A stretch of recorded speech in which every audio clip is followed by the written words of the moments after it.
huge sweeping vistas, enormous combat moves. Fantastic visuals, huge environments in which the action sequences take place. Our goal was to try and make one of the most beautiful games ever created. Me, like a lot of people, you know, you go and watch Star Wars, or you watch some big epic movie and you walk around the street pretending as a kid that you're in that movie. What we wanted to do is make that fantasy real. So not only can you see this epic unfolding before your eyes, but you can take part in the adventure, and everything you do feels like you're in a movie. So it's kind of fulfilling a base childhood fantasy in all of us, I hope.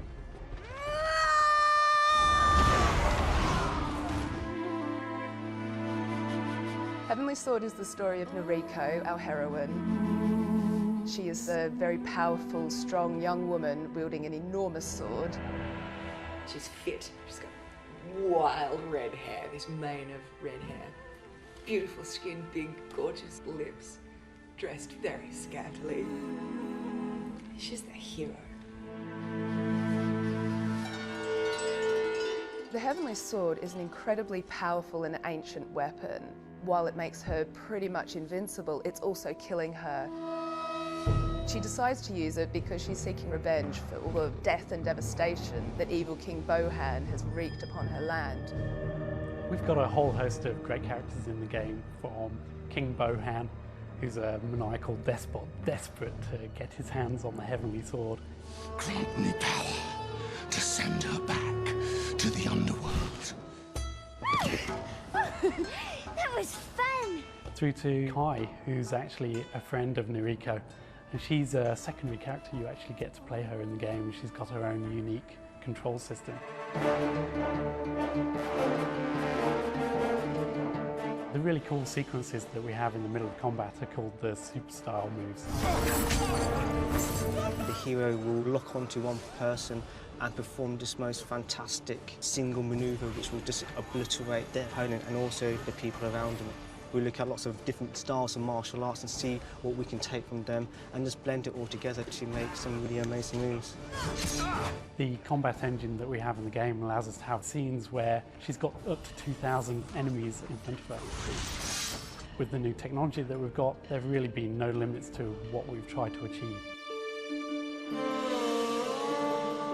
This is a 5-year journey for us that's taken up to 100, 140 people, more if you include all the people working in New York, New Zealand and so forth.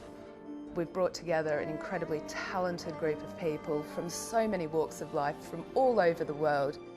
It's truly international development. I hope that people really enjoy the game, that they get really engrossed in it.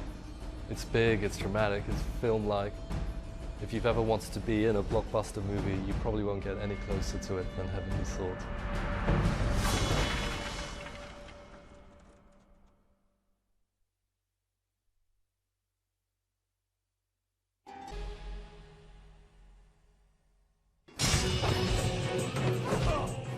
We've always been really excited by Kung Fu films and really over-the-top action movies.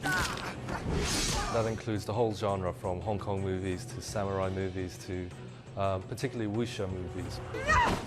We even sat down every Friday just to watch some Asian Kung Fu flick.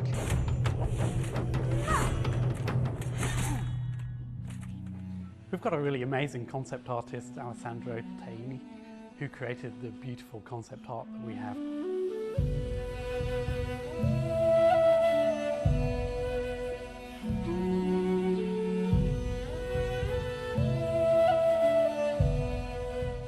The main task was to create a powerful, elegant girl, but still fragile, so like a human. We did have a few moments in time where we wondered whether we'd be able to create a really successful female heroine.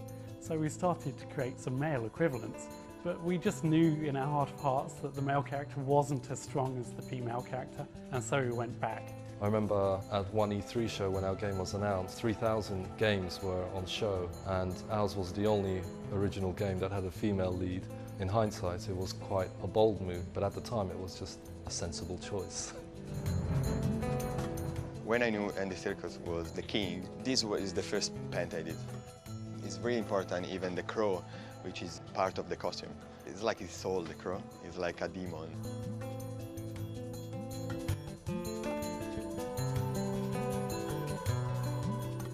These are the first sketch for Kai, which is the other little girl. The most important thing about Kai is the animation. I wanted something look like a cat and moving like a cat. So this is Kai, the archer. Before we started any in-game animations, we did a little style test. In the PlayStation 3, we can use arcs and tangents, which is kind of just the way we animate. So we get smooth, organic movements. Before it would look, but now you kind of get deceleration, acceleration. So you get what we call squash and stretch, essentially, in the animation a little bit. When we first started developing Heavenly Sword, we knew it was going to be a next-gen console game. But at the time, there wasn't even any development kit to begin working on. We had no real idea what the technology would be. We had no dev kits or anything, so we had to do educated guesses. We took into account Moore's law, which states that every 18 months processing power doubles, and started developing technology on machines that weren't capable of running that technology, hoping that the next generation consoles would catch up with us. When I compare the footage that we get from PlayStation 3 to the frames of the video footage we had back then, the PlayStation footage just looks way better than we could actually create. We can certainly have greater draw distances, we can add far more polygons than we could. When you play the game, the opening shot of Chapter 2, you can see for miles and miles, and it's literally that far in the game. We've got more particles in there, we've got more storage space for textures and things like that, so we can have a greater fidelity of our artwork. When you look at Noriko or Kai, they've got really beautiful skin shaders on them, so the skin looks very, very realistic. And that ties in with the facial motion capture that we've been performing, so that we get really believable expressions on their faces. This allows us to just create much more believable performances.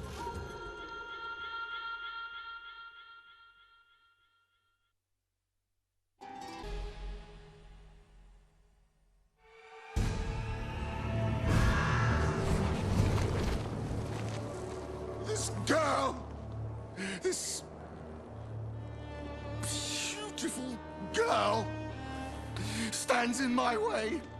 We're working with Andy Serkis, who you may know as Gollum from Lord of the Rings or Kong from King Kong. He doesn't only play one of the characters in the game, King Bohan, he's also our dramatic director. The job of dramatic director it's quite wide-ranging. When you're casting, you have the conceptual artwork, so there's a pre-designed way that the character is going to finally manifest itself on screen, and yet you're trying to find the souls of these characters. Stop playing with her and kill the wretched girl! Oh, you poor little thing. Look! We cast a lot of theatrical actors because we knew that they had what the game needed, which was bold, interesting characters. Initially, I was a little bit confused because I don't understand much about the technology. You're very aware that you've got 60 cameras at all times picking up everything from every angle. I mean, there's no place to hide. And you think, well, so I'm a series of dots then. What they are doing is building up an entire virtual map of you and the emotional input and everything that you're giving them. And once you realise that, suddenly you think, well, this is a magic suit, because once I have this ridiculous outfit on, I can purely play and just have as much fun as I can possibly get out of it. Show me some action! The interesting thing about motion capture is how liberating it is for actors, because you can play anything. You're not restricted to your own physicality, your own face. You are allowed, using this medium, to go anywhere. Motion capture seems to really capture the essence of the movement, so much more than what a normal camera usually can. Technology nowadays does allow you to sculpt in the computer very similar to traditional sculpting. When you've seen the actors going through all these extremes of raising eyebrows and frowning, that kind of thing, we have to take that data and do versions of that ourselves. An angry face without these kind of wrinkle marks here on the nose and everything just isn't an angry face. It's only really with the PlayStation 3 development to allow us to have so many shapes to represent the skin, how it slides, how it wrinkles and creases.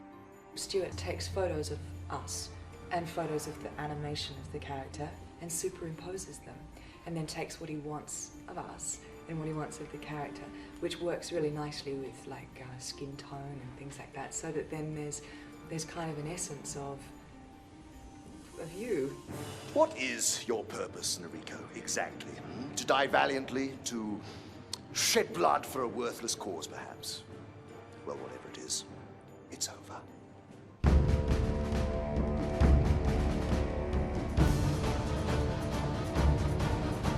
If this desire to create a new direction in gaming is to be successful, it's all got to be based around the emotional engagement of actors and performers and the characters they're playing. I hope people look back at this period in gaming and see this period as the time where games became a dramatic art form and almost vindicate us all for working in this medium for so many years. Kill her! Wipe her out!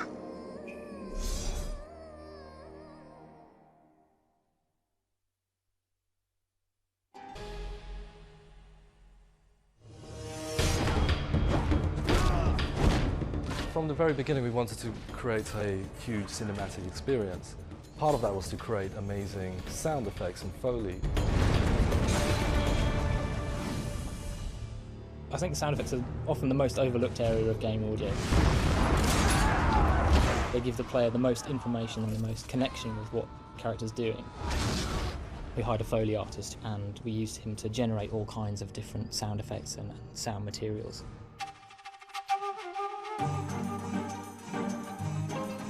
There's a little bit of everything here, meaning junkyardish.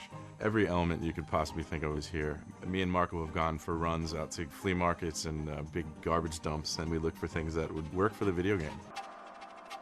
The best person to be attached to this project would be Marco. He's worked on hundreds and hundreds of films.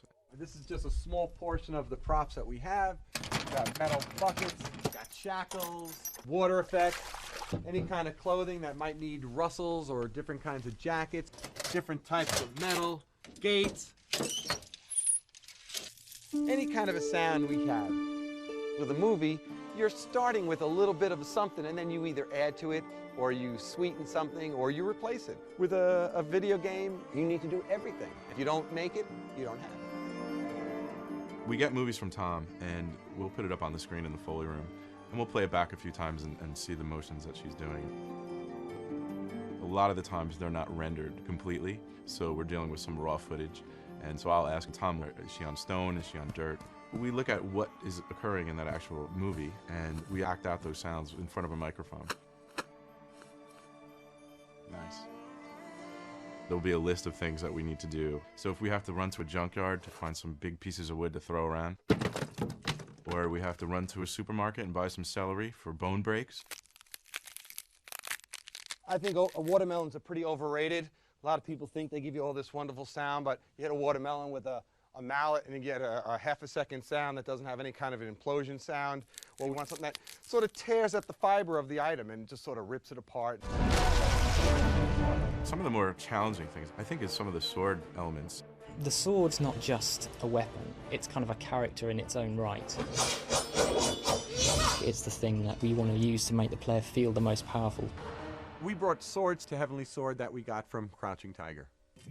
In Crouching Tiger, we actually did a pass at the beginning where we used crowbars and bats and all these different things, and Ang Lee came in and goes, you know what, we need swords. A challenging part of the game is the variation. Tom will ask for 2 or 3 different sword sounds. So if she's unsheathing her sword, there's going to be 20 or 30 of those sounds, so that you don't hear the same sound 30 times in a row. There's a chain sequence that happens with her sword when she uses it throughout the game. It's unique to Heavenly Sword. We went out and bought as many chains as we could, pulling back the chains, throwing them around, jumping up and down. I think we even threw on a tape measure for the extension sounds that we had. PlayStation 3 is a surround sound environment. Most films don't even go that far. It just adds to the fantasy playing the game. Your senses are being pulled one way and another. We're trying to make it as an intense an experience as possible without making the player feel, whoa, that's not real. The more more challenging the sounds are, the happier we are. And if we can convey that in the game and everybody's happy, then we did our job. And it makes it that much more exciting and happier.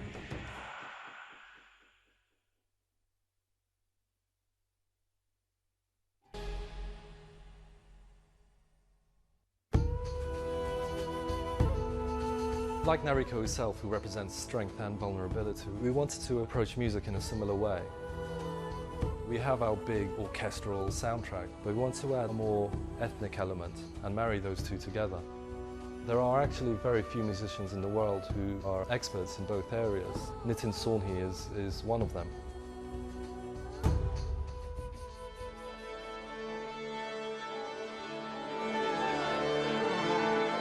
What we're trying to do is get together all of the music that I've programmed, but get it together in an orchestral way with the Prague Philharmonic.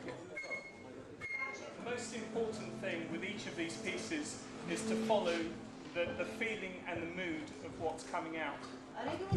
This is the first time where I know that very few of the orchestra really speak fluent English, so there's a time lag working through an interpreter. But what's incredible about good orchestras is they require very little rehearsal time, just because of the experience that they've got.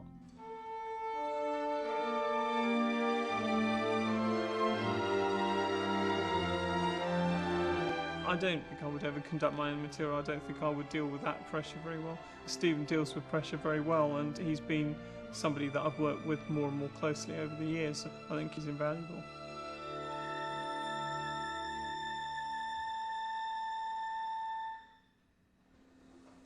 Thank you.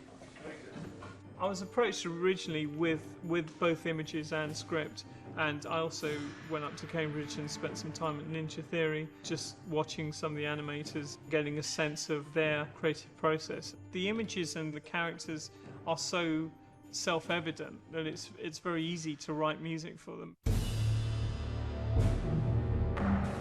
There's an evil king. There's a real sense of foreboding and darkness with his theme.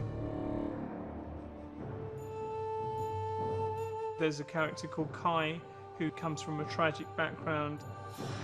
Her mother was murdered before her when she was very young.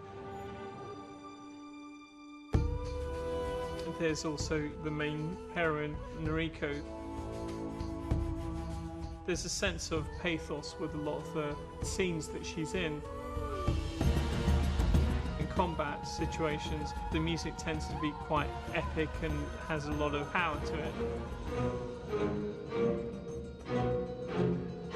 There's parts which involve Indian classical music. Sometimes Western classical orchestras are not so used to music that's completely rhythmically based. You have to really get into thinking beyond what is just written. Okay, this rhythm is from an Indian classical time cycle. So it's it's just a continuous rolling flavour.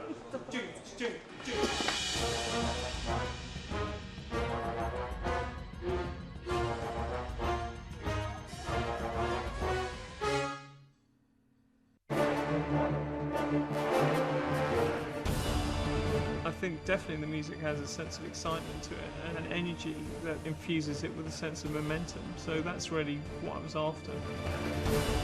To me, now PlayStation 3 and Heavenly Sword have kind of produced something that is more like an interactive film. But I never really thought it could get to this level.